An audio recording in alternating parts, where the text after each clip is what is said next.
Controladoria Geral da União tira sigilo de 100 anos e dá 10 dias para o Exército liberar processo sobre o ex-ministro Eduardo Pazuello. Ministério Público Federal afirma que metade dos presos pelos atos em Brasília recebeu auxílio emergencial. E você vai ver também. Polícia investiga quadrilha que usa crianças para pedir esmola em aeroporto de São Paulo. Estradas têm trânsito intenso e policiamento reforçado no feriado prolongado. Homem é resgatado depois de 11 dias debaixo de escombros na Turquia. O Minuto Pet de hoje traz dicas de como proteger o seu animal de estimação nos dias mais quentes do ano. Agora no Jornal das 18h30.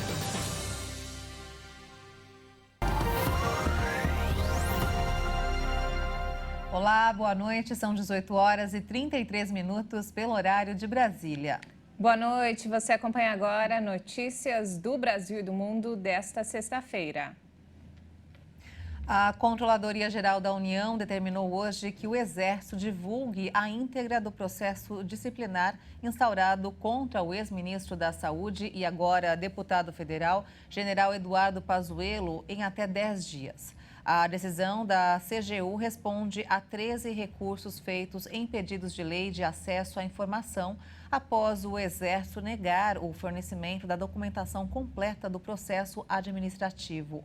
O então general da Ativa teve a conduta apurada após participar de um ato ao lado do então presidente da República, Jair Bolsonaro, em 23 de maio de 2021, no Rio de Janeiro. O Código Militar não permite que militares da Ativa participem de eventos de cunho político. E um levantamento divulgado hoje, elaborado por um grupo técnico do Ministério Público Federal, mostrou que das cerca de 1.000 pessoas presas pelos atos nos três poderes, no dia 8 de janeiro, metade recebeu auxílio emergencial. Os dados do grupo técnico do Ministério Público revelou que a maioria é formada por homens que têm entre 36 e 55 anos. O benefício foi pago pelo governo federal como medida de resgate aos mais vulneráveis no momento mais agudo da pandemia de Covid-19. Após os atos, mais de 1.400 pessoas foram presas em flagrante e outras tiveram a prisão em flagrante convertida em prisão preventiva.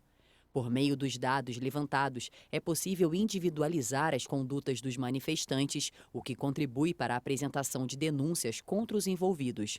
Os prejuízos aos cofres públicos pelos ataques estão mensurados em 20 milhões de reais. O Ministério do Desenvolvimento Social criou um mecanismo para a saída voluntária do CadÚnico de pessoas que declararam morar sozinhas, mas que, na verdade, dividem o lar com outro beneficiário do Bolsa Família. No último ano, houve uma explosão de cadastros das chamadas famílias unipessoais. Esse perfil de beneficiários do programa passou de 2 milhões e 200 mil para 5 milhões e 600 mil em 2022. Atualmente, o número representa cerca de 25% do total. A orientação para os que forem solicitar a mudança é que seja usada a versão mais atualizada do aplicativo. O objetivo é estimular a saída voluntária do CadÚnico e fazer o cadastramento correto caso preencham os requisitos para receber os benefícios sociais. A ação não engloba cadastros unipessoais de quem recebe o benefício de prestação continuada e pessoas em situação de rua. De março a dezembro desse ano, as pessoas que ainda não tiverem regularizado serão avisadas sobre a necessidade através de mensagem de texto por celular. Um decreto do governo federal publicado hoje reestruturou o CONAMA, o Conselho Nacional do Meio Ambiente, que é o principal órgão de participação social da área ambiental. O conselho vai ter 109 integrantes com direito a voto, 22 deles de entidades de trabalhadores e da sociedade civil. O decreto também criou uma Câmara Técnica de Justiça Climática. O Itamaraty também anunciou a recriação do cargo de embaixador extraordinário para a mudança do clima e indicou para essa função o diplomata Luiz Alberto Figueiredo, que foi ministro das Relações Exteriores no governo Dilma Rousseff. O Supremo Tribunal Federal formou maioria de votos para rejeitar um recurso e manter a apreensão de armas e a suspensão do porte da deputada Carla Zambelli. A análise vai até o fim da noite de hoje. O ministro e relator do caso, Gilmar Mendes, votou pela rejeição do recurso, alegando que a denúncia oferecida ao STF, a Procuradoria-Geral da República, delimita o vínculo entre a atividade parlamentar e os fatos. A PGR denunciou a deputada por porte ilegal de arma de fogo e constrangimento ilegal com emprego de arma de fogo, depois que, às vésperas do segundo turno das eleições, Zambelli discutiu com um apoiador do presidente Lula em um bairro nobre de São Paulo e perseguiu o homem com armamento em punho. Os advogados alegam que não há elementos para justificar as medidas porque Carla Zambelli estava em situação de legítima defesa e nenhum disparo foi feito. Cerca de 5 milhões e meio de veículos devem deixar São Paulo para o feriado prolongado. O governo estadual preparou um esquema especial de trânsito nas principais rodovias. Segundo o cálculo da Arte-SP, a agência do governo que regulamenta o funcionamento das estradas concedidas à iniciativa privada, mais de 5 milhões e 400 mil veículos devem deixar a capital paulista rumo ao interior e ao litoral neste feriadão. Essas rodovias privatizadas devem receber cerca de 4 milhões de veículos, enquanto as estradas públicas, administradas pelo Departamento de Estradas de Rodagem, devem receber 1 milhão e 300 mil veículos. A previsão é de aumento no fluxo, principalmente no sentido do litoral até domingo. Já na segunda começa a operação inversa, já que deve haver aumento gradual do movimento durante todo o dia no retorno à capital. Na terça-feira, a previsão é de fluxo intenso o dia todo, até o meio da tarde da quarta-feira. Em razão do aumento do fluxo, o governo de São Paulo preparou um esquema especial de trânsito nas principais rodovias e na operação de balsas. No período, as obras que causam interferências no tráfego devem ficar suspensas e vai haver restrições para a circulação de veículos com cargas excepcionais. Pois é, muita gente pretende viajar no feriado prolongado e o movimento nos terminais rodoviários do país aumenta muito nesta época do ano. A nossa repórter Bruna de Jaime foi até o terminal rodoviário do Tietê, em São Paulo, e tem mais informações. Nesse feriado prolongado, muita gente vai aproveitar para descansar, para ver a família e, é claro, para viajar. A Socicam, que é a empresa que administra os terminais rodoviários da Barra Funda, do Jabaquara e do Tietê, já montou aí uma operação especial para atender todas essas pessoas. Segundo a concessionária, entre sexta-feira e sábado, amanhã, mais de 190 mil pessoas devem embarcar pelos 3 terminais rodoviários de São Paulo, tendo Rio de Janeiro, Curitiba, Florianópolis, Angra dos Reis, Sul de Minas e o litoral e o interior de São Paulo como os destinos mais procurados. Até o fim do feriado, no dia 22, a previsão é de que mais de 693 mil passageiros saiam e cheguem à cidade através desses terminais rodoviários. Serão disponibilizados 900 ônibus, mas a concessionária já informou que pode disponibilizar mais se for necessário para atender aí todos os passageiros. A concessionária também orientou quem vai vir viajar para sempre usar a máscara de proteção ao entrar no ônibus, chegar com meia hora de antecedência e ter os documentos em mãos. De São Paulo, Bruna de Jaime. E ainda em São Paulo, a Polícia Civil investiga uma denúncia de que uma quadrilha estaria contratando mulheres e crianças para pedir dinheiro a passageiros no Aeroporto Internacional de Guarulhos. A Secretaria da Segurança Pública confirmou nesta sexta-feira que a terceira delegacia de atendimento ao turista do aeroporto de Guarulhos abriu inquérito para apurar uma denúncia do esquema ilegal no terminal. Como envolve menor de idade, o caso segue sob sigilo e detalhes serão preservados. O que foi apurado é que pelo menos 22 pessoas participam do esquema criminoso, que conseguem lucrar até R$1.000 por dia.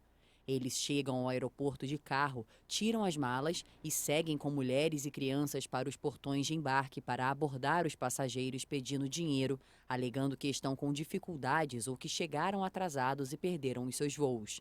Após a repercussão do caso, a Comissão de Direitos da Pessoa Humana da Assembleia Legislativa de São Paulo informou que vai apresentar um ofício cobrando uma investigação da polícia sobre as denúncias. O grupo pode ser responsabilizado pelos crimes de falsidade ideológica, corrupção de menores e formação de quadrilha. A concessionária informou ainda que o aeroporto opera cerca de 700 voos e atende 115 mil passageiros por dia. O Brasil perdeu cerca de 13 bilhões de reais com acidentes nas rodovias federais só em 2022. O valor é quase o dobro dos investimentos públicos na malha rodoviária.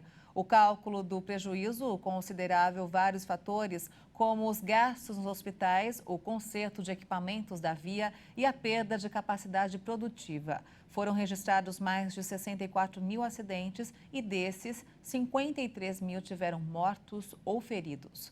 Dos tipos de acidentes, a colisão entre carros é o mais frequente, com homens mais vitimados. O levantamento da Confederação Nacional do Transporte mostrou ainda que os acidentes nas rodovias são causados pela infraestrutura irregular. E veja a seguir. Homem é resgatado depois de 11 dias debaixo de escombros na Turquia. E ainda, o Minuto Pet de hoje traz dicas de como proteger o seu animal de estimação nos dias mais quentes do ano. Nós voltamos em instantes, até já.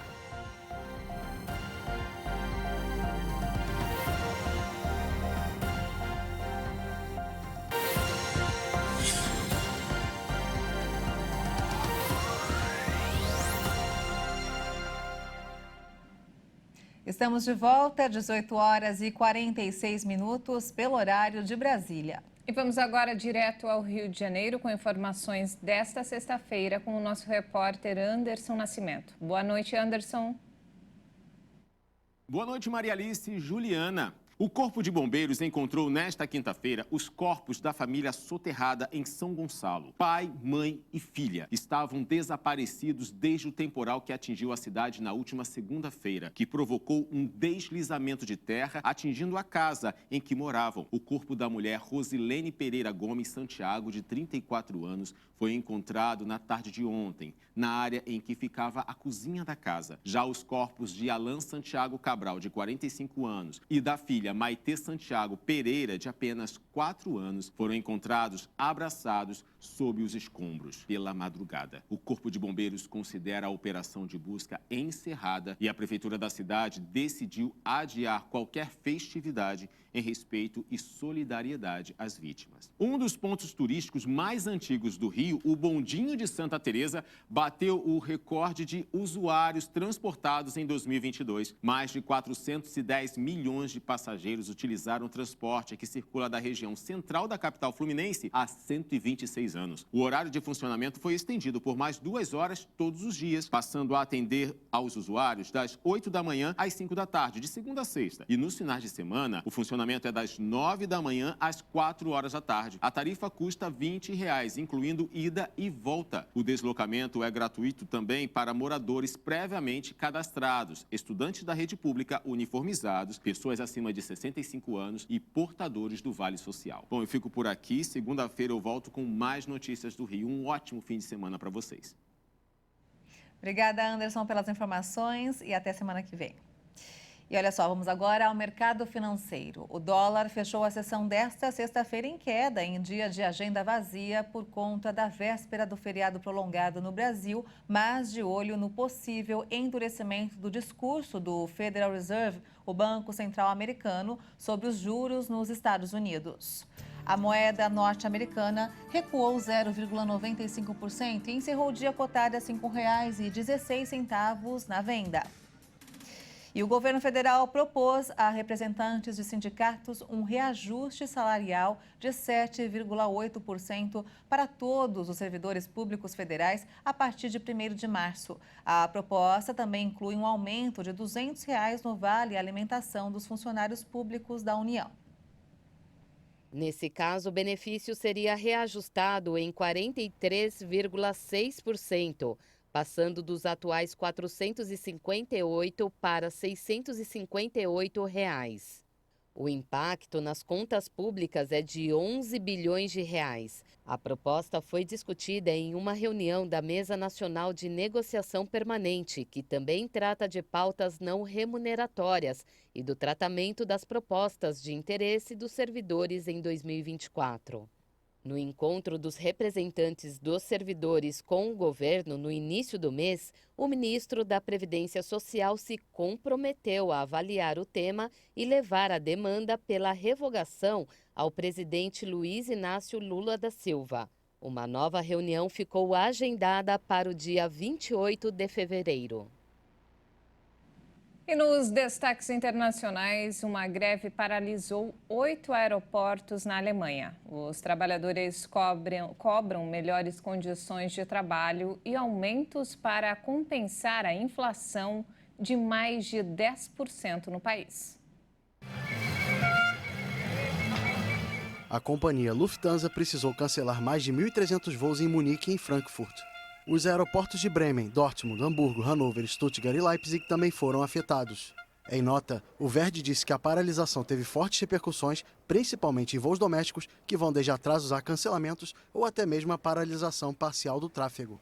Já a Associação Aeroportuária Alemã ADV chamou o movimento de totalmente inaceitável e destacou que cerca de 300 mil passageiros sofrem com a greve. É uma situação desapontante, porque estou muito cansado, mas não posso ir para casa. O Verdi iniciou negociações setoriais para os funcionários do setor público, equipes de terra dos aeroportos e trabalhadores do setor de segurança. O sindicato exige principalmente melhores salários para compensar a perda do poder aquisitivo provocada pela inflação elevada. Os aeroportos de Frankfurt e Hamburgo pediram aos viajantes que evitassem embarcar nesta sexta-feira. A operadora do aeroporto de Munique informou que não haverá voos até 1 da manhã de sábado, horário local, o que afeta mais de 700 pousos e decolagens. Apesar disso, os voos para emergências médicas e técnicas e outras rotas no âmbito da Conferência de Segurança de Munique, que começou nesta sexta-feira, não serão afetados.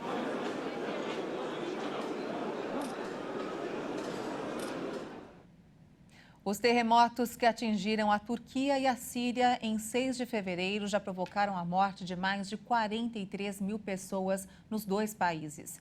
E o que parecia impossível aconteceu. 11 dias depois da tragédia, um sopro de vida ainda brota dos escombros.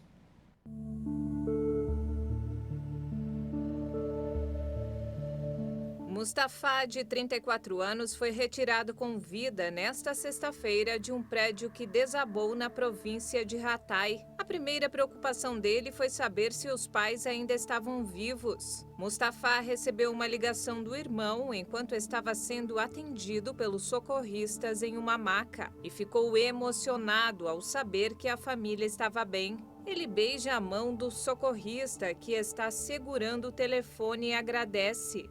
Que Deus seja 1000 vezes louvado. Uma operação de busca e resgate está em andamento com equipes especializadas de todo o mundo. Uma verdadeira força-tarefa para encontrar sobreviventes. Esse gatinho também ganhou uma segunda chance. Ele foi removido dos escombros durante as buscas do distrito de Nurdaj. Ele mostrou toda a sua gratidão aos funcionários do Corpo de Bombeiros que o salvaram, com direito a beijo no rosto. O mascote foi batizado de The Wreck, que também pode ser traduzido como destroços. O bichano ganhou o coração dos socorristas. O bombeiro afirmou que se o dono não for localizado, vai adotar o gatinho.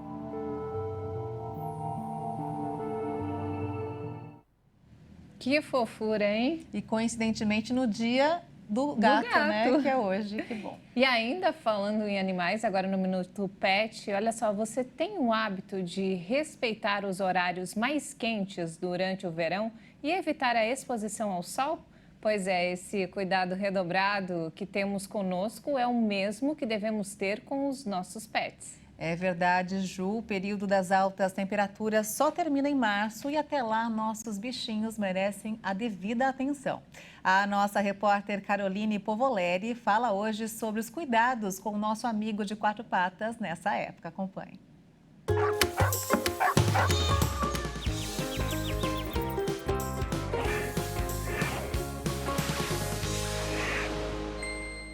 Boa noite, Juliana e Maria Alice. O verão é a melhor época do ano para passear ao ar livre com o seu animal de estimação.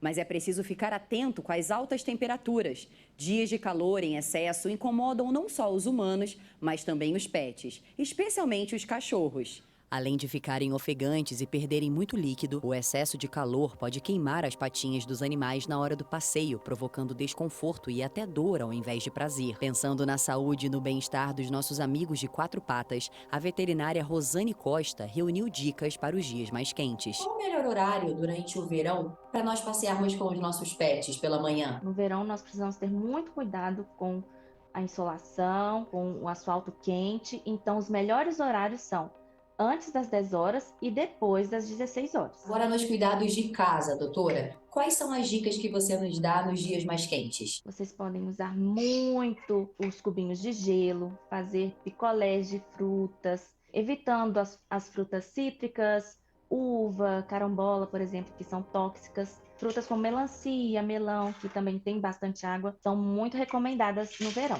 Existem também alguns tapetes refrescantes já no mercado, onde os pets podem se deitar e ficar à vontade. E doutora, como o tutor faz o teste da calçada a fim de evitar queimar as patinhas dos animais? Os tutores podem usar ou a mão ou mesmo o pé e ficar com elas no asfalto ou na calçada durante 10 segundos. Se você não consegue ficar durante 10 segundos com a mão ou com o pé descalço no asfalto, então realmente seu pet também não vai conseguir e pode correr risco de queimadura.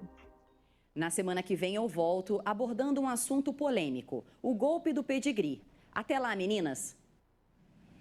Excelentes dicas, né, Ju? Muito obrigada, Carol. Muito obrigada, Carol. Ótimo fim de semana para você e até semana que vem. Estamos aqui ansiosas. É isso aí.